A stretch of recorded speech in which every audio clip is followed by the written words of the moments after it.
Good morning. Despite the dire warnings and the job cuts, there is a glimmer of hope for air travel today. Europe's biggest airline, Ryanair, says it will restore 40% of its flights by 1st of July. It says that both crew and passengers will need to wear face masks and pass temperature checks. Well, that news comes as the industry warns of awful consequences from government plans to bring in a 14-day quarantine period for arriving passengers. I spoke to Michael O'Leary, the chief executive of Ryanair, a little earlier. We expect to run about 40% of the programme. That's about 1,000 flights a day, up from about 30 flights a day at the moment.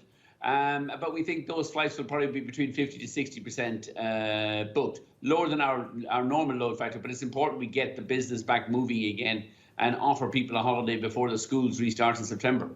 And what about the middle seats? Will you be selling those?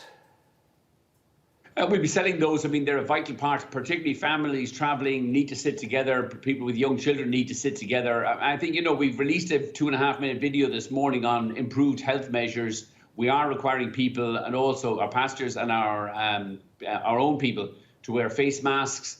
We will have some element of distancing. You won't be allowed to queue for the toilets, things like that. The payments on board will be contactless. So we'll be doing our level best to minimise physical contact while still allowing people to avail of great low fares to travel to and from the continent of Europe.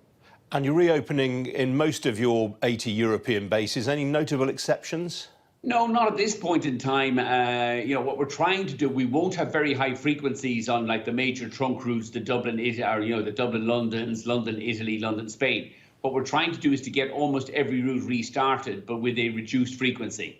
So there's really no exceptions. The one possibility is that Laudamotion, its base in Vienna, may well be closed if we don't reach agreement with the unions there on the 20th of May at the end of this month. Which countries do you get the sense on the ground are returning most closely to normality? Currently, at the moment, that would be more Central and Eastern Europe. Germany is returning to, Austria is returning to normality. I think gradually, and remember, we're only starting talking about flying on the 1st of July, which is still 6 weeks away. We think most of Europe will have returned to some degree of normality. Now, normality will still be flying with masks, temperature checks, hand sanitizers, but at least will allow people to return to flying, reunite friends and families, get people back to work and restart the tourism industry, not just in Europe, but also here in the UK as well. And are all the airports in a state of preparedness?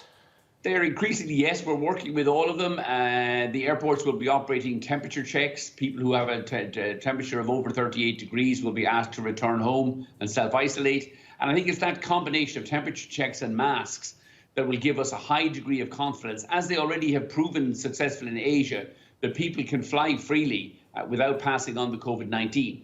What we're urging governments to do, though, is not to have ineffective measures.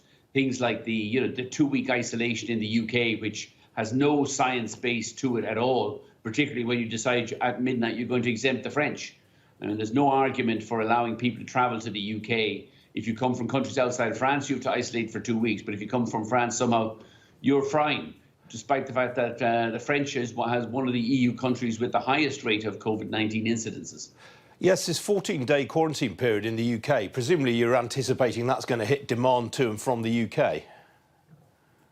Funnily, I don't, and I think, what's regrettable about it is it's unenforceable and it's unpoliceable. It's one of these measures that I think people will largely ignore, which is not good.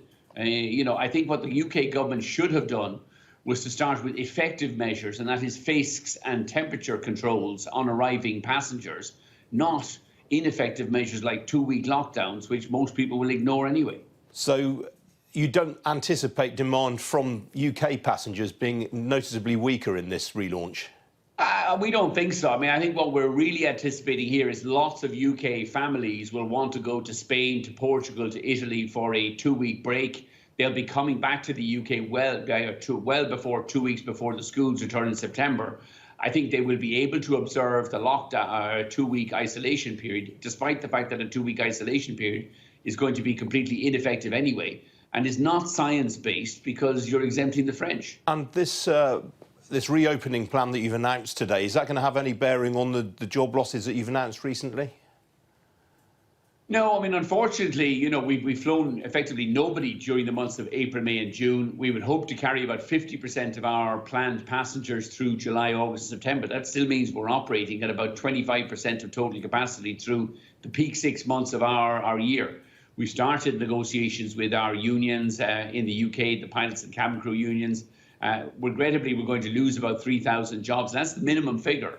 That's the figure that's will be the jobs losses if we agree a 20% pay cut. We're also later this week announcing head office job losses here in Dublin, in Poland and in Spain, where we have large office centres as well. These are deeply regrettable, but we have to face facts. This is a year when Ryanair will carry less than 100 million passengers compared to a normal year where we carry 150 million passengers. Sadly, we just don't have enough jobs.